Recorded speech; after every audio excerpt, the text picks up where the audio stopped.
Victoria now works with parents in poverty for higher welfare rates. She sits on the city's Downtown Eastside Planning Committee and is fighting for the rights of low-income people to remain in their community. It's my pleasure to introduce Victoria Roseball.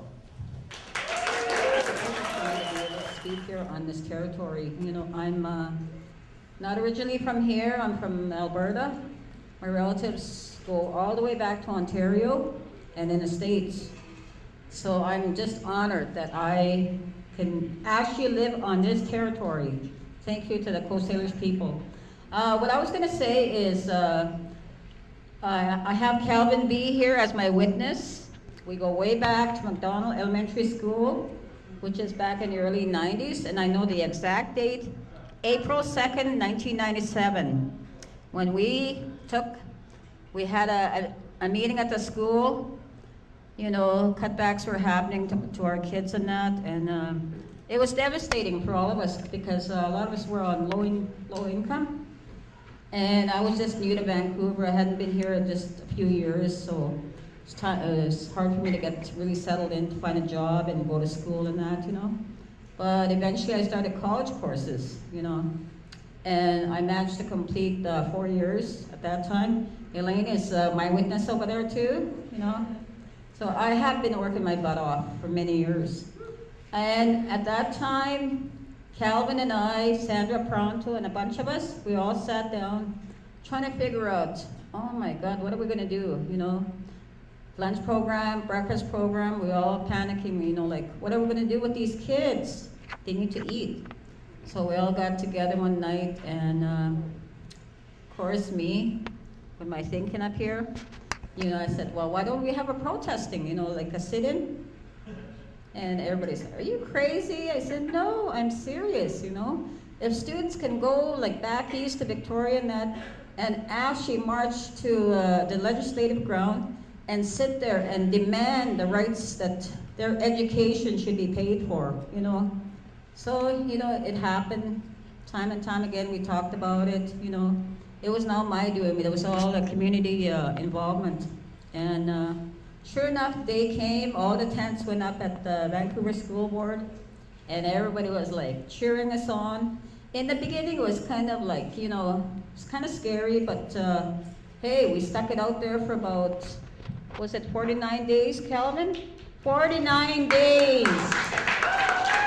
And our other sister, Lana Wright, who walked all the way from Prince Rupert all the way down to work with us.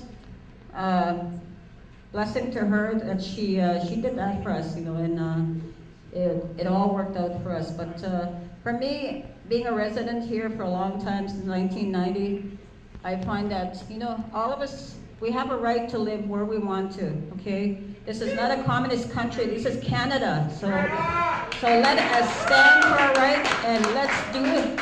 You know, and let's demand the government, they need to raise the rates now. It has to happen, you know, because the cost of living is so high. And you know, and there's many families coming from all over the world to live with us here. So we're all neighbors, so let's work together, all relations. I've been here 2 years and still trying to find my voice. One of the reasons why I think I left San Francisco in part was because of gentrification. I certainly was part of being pushed out of the city, one of the most expensive housing markets in North America. But there are a few comments I want to make and observations over the last 2 years that I've been working here. I first want to begin with an apology to all of you and to the DNC in particular for not really stepping up as much this last year and joining in this struggle. And that's for a lot of different reasons in terms of balance between family, work, and community. And I also want to send a huge shout out of acknowledgement to Wendy, to Jean, and to Ivan. And they would be the last people that would want me to do that, but I'm going to do it. In the words of West Coast rapper Yeah Boy, they got the soul of a saint, the heart of a lion, and they go hard to the paint. And they acknowledged me and embraced me when I first got here, and I'll never forget that. Most importantly, the people of downtown Eastside took me into their homes. A few things, because I think I've got a minute left. San Francisco, the Mission District. Don't know how many have been to San Francisco? A few folks have? Well, the struggle continues. It's successive waves of displacement and gentrification and dispossession. It goes back to the 1400s with the Ohlone people in the Mission District where I was born and raised, when the Spanish conquest started. Let's give it a historical backdrop that it deserves. But moving up to World War II, that's when gentrification hit San Francisco very, very hard. In the 60s and the 70s and the 80s and the 90s, and it just didn't stop. It was relentless. At that time, we formed the Mission Anti-Displacement Coalition. And it was a broad kind of united front that at first it was feisty and difficult to bring folks together. But we brought artists together, which is my question real quickly, because I probably got 45 seconds left, is where's the Waldorf folks? Where's the Waldorf artists in all this mix? They need to be here. What's going on the west end of the city in terms of condo tower and beach towers? Those are part of what we saw in San Francisco, was this need to build united front strategies with artists and even middle class people that were struggling in terms of making the movement a lot stronger. The other thing too is the head of the Department of San Francisco's planning, he said that poor folks could not live on this territory, at least in the Mission District, because it was too valuable for them to reside on. And I see the same developments happening here too in Vancouver. The other thing, I don't have much time, so I really can't even you can't even feel me with about 20 seconds left, but so be it. One of the things that we hooked up with in San Francisco with Asian folks in Chinatown, because there was a Chinese tenant union that was formed. And the same thing broke out in New York. There's a Chinatown tenants union also in New York in terms of forming anti-gentrification struggles. So it's really about getting bilingual, ready to mingle, get multiracial, that I don't always see in these movements here in Vancouver, to be honest with you. I'm not trying to come down on folks, but I think we gotta deepen it. We gotta deepen the struggle in ways that we haven't done before. Gentrification, to me, is death. And that's not an exaggeration, because it's a form of political homicide. And on a mass scale of displacement, it's genocide. It really is genocide. It's about killing a community, and that's what they plan to do. They plan to kill us. And we have no choice, as you all know, because I'm not telling you nothing new from Frisco. Y'all know this. If we don't fight back, we die. Thank you.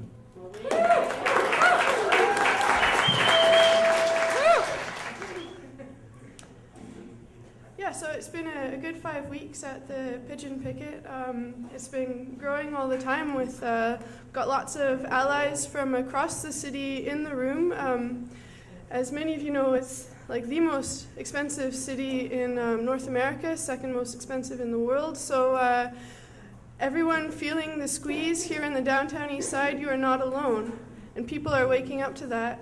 And they're ready to join the fight for the downtown Eastside, recognizing the value of the community here and the fight that it has taken to create that and protect it for decades.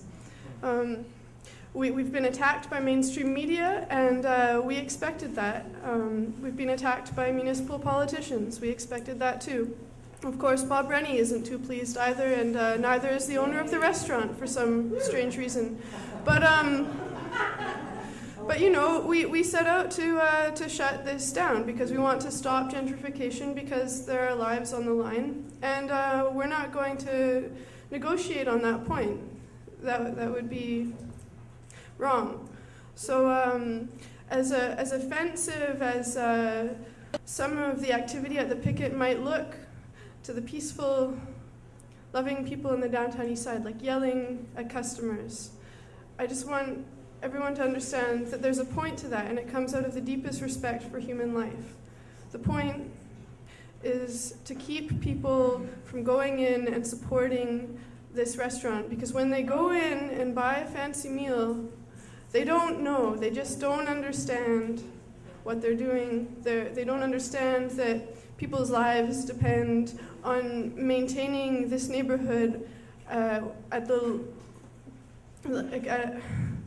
at an affordable level for people living on welfare, and part of that means challenging the right of people with money to set up shop wherever they want and to eat wherever they want. We do not have that right, but we should. And so it's two property claims coming together, and so you expect the police to come, and I'm sorry to say that they have been there keeping away many downtown Eastside residents who are too intimidated with reason, because the police are horrible to the people in this neighborhood, to express themselves politically. And that is why more and more allies are recognizing that they are called upon by the injustice happening here to come and join the fight. So don't worry, we'll grow. Thanks.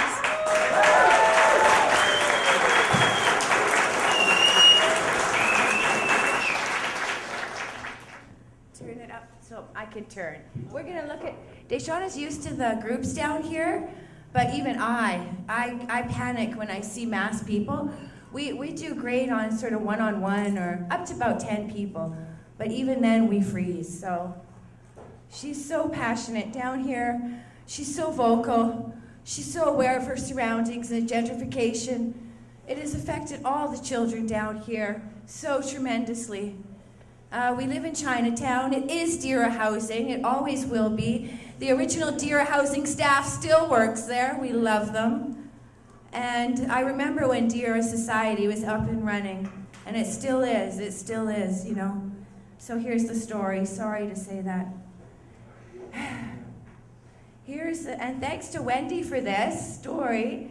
I think someone else was going to read it too. Okay. Here's the story of the great forest that caught on fire. The terrible fire raged and burned. All of the animals were afraid and fled from their homes. The elephant and the tiger ran. The beaver scurried and the frog leapt away. Above them, the birds flew in a panic. The creatures huddled at the edge of the forest and watched, all except for one. Little hummingbird did not abandon the forest.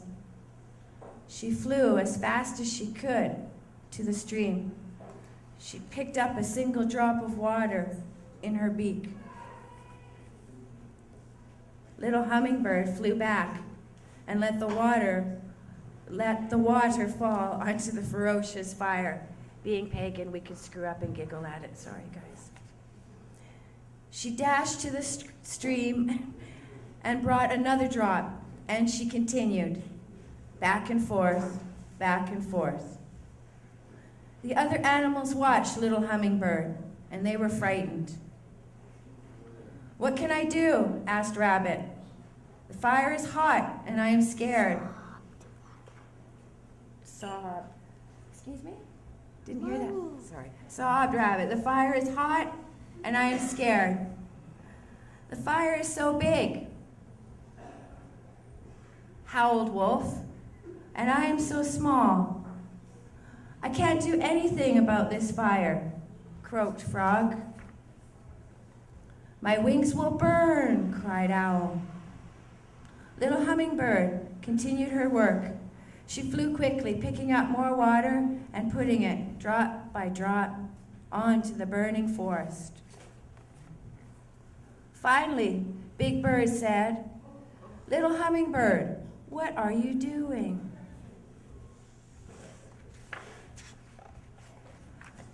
Little Hummingbird looked at the other animals. She said, "I'm doing everything I can." Everything. DaeShawna?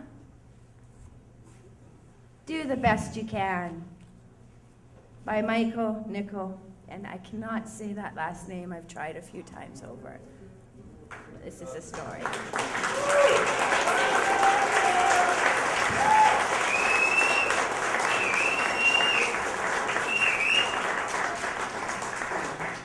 So lastly, I want to introduce a hummingbird that I know. Dave, formerly homeless artist, Dave started the Pickets at the Pidgin restaurant. I first met Dave when we started the DNC. It was in this room when we were doing the Constitution. There was about 150 people here. And after the meeting, Dave came up to me, and I didn't know him, and he said, you know, I'm really worried. I think we need to have 50% of the seats on the board for women. And I'm like, oh, who are you? So I've spent a lot of time with Dave since I got sick in August, and we've been getting to know each other, and he's artfully convinced me and others to join him in these pickets. He's been my inspiration in this historic fight that I passionately and truthfully believe, and I will stand up to anybody on this question, that this is a historic fight in the downtown Eastside, and I'm proud to stand with Dave. Dave,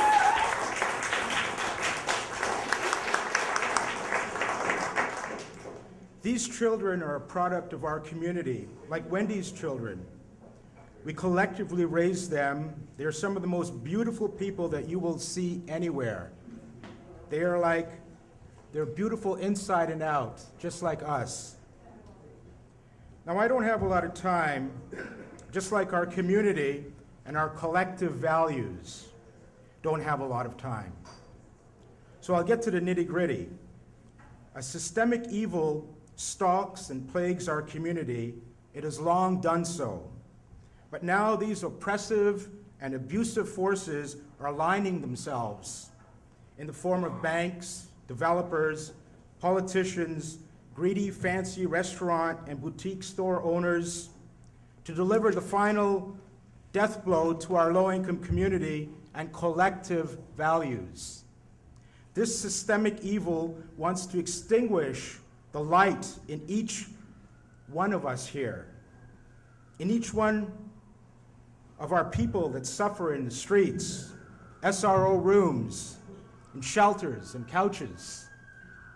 But our community values is not to kick a sister or brother when they're down, no matter how far they fall, for whatever reason, but to give a loving and helpful hand to each other. I guarantee we will take back our community inch by inch, yard by yard, block by block. I guarantee you we will get our housing, our treatment centers. We will stop harassment from the police and private security. We will get respect, and we will bring back pride and hope to our community. But we must stand together, regardless of color, gender, or creed. I ask you to see Wendy, Tami, or Kim afterwards, and ask them to sign you up to stand for our community. Finally, I know no bigger word that defines our community than this four-letter word. No, not that one. This one, L-O-V-E, love.